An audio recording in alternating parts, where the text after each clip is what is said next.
साथ रहने में आनंद आता है। मेरो जो यू मन छो बल वो शिव जी के चरणों में ले गया, और मैं विवाह करूंगी तो केवल शिव जी से करूंगी, भले ही मेरे कई जन्म क्यों ना हो जाए, कई जन्म।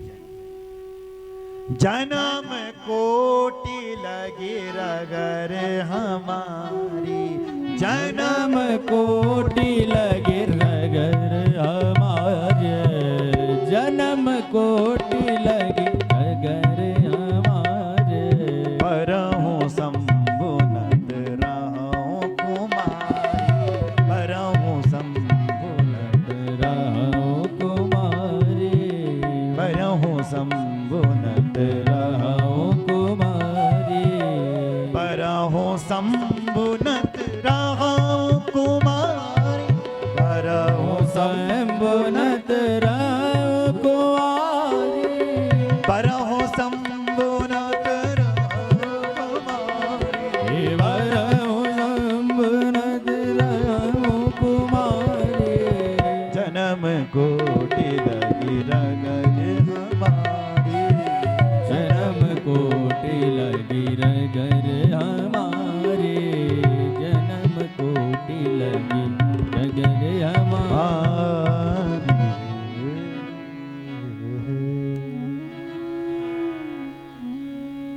भले ही मेरे करोड़ों जन्म क्यों ना हो जाए, मैं विवाह करूंगी तो केवल महादेव से करूंगी। यही मेरा अंतिम डिसीजन है, लास्ट निर्णय।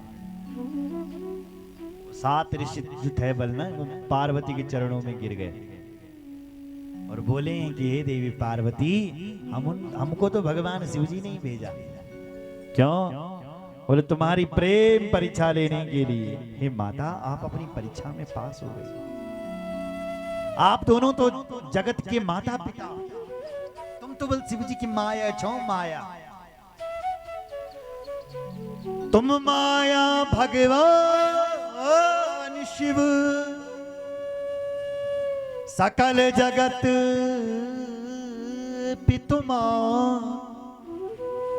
नाई चरण सिरि मुनि चरे, पुनि पुनि पुनि पुनि हर सत गा। तुम माया भगवान शिव, हे देवी तुम तो शिव जी के माया छो बल। तुम दोनों तो जगत के माता पिता हो, सकल जगत पितुमात।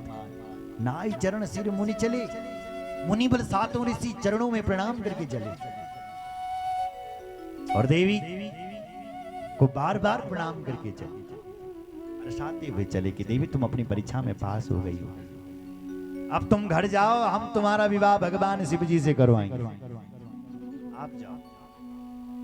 चले गई हैं माता घर। उसके बाद वर्णन है कि भगवान शिव जी को सप्त ऋषियों ने बताया, और भगवान शिव जी स्वयं एक नर्तक का रूप बना करके मां पार्वती के पास पहुंचे। नटराज का रूप बना करके महाराज, एक हाथ पर डमरू, एक हाथ पर श्रृंगी लेकर के भगवान शिव पार्वती के पास गए। ऐसा नृत्य करने लगे, ऐसा नृत्य करने लगे कि उस नृत्य से खुश होकर के हिमाचल जी ने और मैना जी ने कहा, देखो ये नर्तक कितना प्यारा है, इसके लिए आभूषण लाया जाए। तो स्वर्ण थाली पर महाराज दिव्य आभूषण भर करके लाए। सुन रहे? और वो देने लगे। श्रृंगे वामे करे धृत्वा, दक्षिणे डमरू तथा, पृष्ठे कथाम रक्तवासा, नृत्य गान विशारदा। नृत्य गान में विशारद, और डमरू बजाने लगे, श्रृंगी बजाने लगे, और ऐसा नृत्य करने लगे कि हिमाचल जी प्रसन्न हो गए।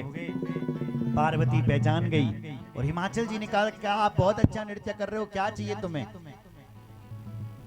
तो शिवजी बाबा नर्तक के वेश में बोले, भाई अगर तुम देना चाहते हो तो अपनी बेटी ने दिया। बोल नहीं, राजा को क्रोध आ गया, एक नर्तक हमारी बेटी को मांग रहा है। मारने के लिए दौड़े तो भगवान शिव विष्णु के रूप में प्रकट हो गए, ब्रह्मा जी के रूप में प्रकट हो गए। हिमाचल जी ने कहा ये कोई देवता हैं। किसी ने कहा ये शिव जी तो नहीं है। जब तक आरती घुमाने लगे तब तक भगवान शिव वहां से भी अंतर्धान हो गए, चले गए। और भगवान शिव वहां से गए हैं और भगवान शिव जी की समाधि लग गई मारा, अखंड समाधि। कौन शिव जी की समाधि को खोलेगा? उसी समय एक तारका नाम का असुर पैदा हो गया, जिसने आतंक मचा दिया। ब्रह्मा जी की तपस्या करी, ब्रह्मा जी से वरदान मांगा कि मेरी मौत बल शिव जी के पुत्र के हाथों से, क्योंकि जानता है शिव जी का ब्याह नहीं होगा। शिव जी की जो पत्नी थी वो तो चले गई। अब जब शिव जी ब्याह ही नहीं करेंगे, शिव जी योगी हैं, तो उनका बेटा कहां से होगा? इसलिए वरदान मांगा कि मेरा मरण मृत्यु शिव जी के पुत्र के हाथों से। देवताओं को परेशान करने लगा। देवता कामदेव के पास गए, भैया कुछ करो। कामदेव गया, भगवान शिव जी की तपस्या को भंग करने लगा, लेकिन फैल हो गया कामदेव। लेकिन पुनः भेजा गया भगवान शिव जी को परेशान करने के लिए। तब भगवान शिव जी ने अपनी तीसरी आंख को खोला। तब शिव तीसर नयन उघार, चितवत काम भयो जय चारा, हाहाकार भयो जग भारी, डर पे सुर भये असुर सुखारी। भगवान शिव जी की तीसरी आंख खुल गई और तीसरी आंख में मैं कह रहा था शिव जी की आग है, और कामदेव उसी समय भस्म हो गया। बोलो शंकर भगवान की जय। अब जो काम की पत्नी रति थी वो रोई, बिलखी, जोर जोर से रोई। भगवान शिव जी कहते हैं रो मत देवी। बोले मेरे पति मारिल, तुम रोनो ना। मैं बोले इसको जीवित करो। शंकर भगवान कहते हैं अभी ये जीवित नहीं होगा। ये देवी आने वाला जो 28वां द्वापर युग होगा उसमें भगवान नारायण का कृष्ण अवतार होगा। तो जब उन भगवान कृष्ण का पहला विवाह होगा और पहला विवाह से उनका जो पहला बेटा होगा वही तुम्हारा पति होगा। अभी ये 28वां कलयुग चल रहा है, अष्टाविंशतमे युगे। इससे जो पहले द्वापर युग गया वो 28वां द्वापर युग। सुन रहे? जब यदुवंश कृष्ण अवतारा, जब यदुवंश कृष्ण अवतारा, हो ये हरण महे भारा, हो ये हरण महामये भारा, कृष्ण तनय हो ये पति तोरा, कृष्ण तनय हो ये पति तोरा, वचनु अन्यथा होई न मोरा, वचन अन्यथा होई न मोरा, वचनु अन्यथा होई न मोरा, वचन अन्यथा होई न मोरा, वचन अन्यथा होई न मोरा। कामदेव की पत्नी प्रसन्न हुई। ठीक है महाराज। देवता लोग भगवान शिव जी के पास आए और प्रार्थना करने लगे, महादेव सकल सुरन के हृदय अस शंकर परमोछा, निज नयन देखा चाहि, नाथ तुम्हार विवाह। ए प्रभु ये आंखें कब से तरस रही है? क्यों? बोले तुम्हारा विवाह देखने के लिए।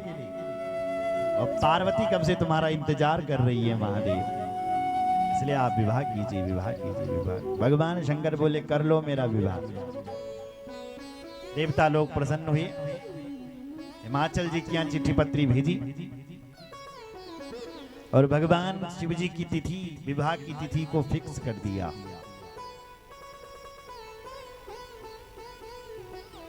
देवता लोग खुद तैयार हो गए,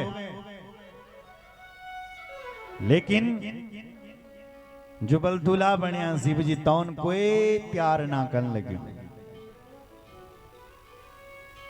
देवता लोग बारात मां ननकते खुद हो गए सब तैयार, लेकिन जो दूल्हा बल बनो तैन कोई तैयार निकलने लगे।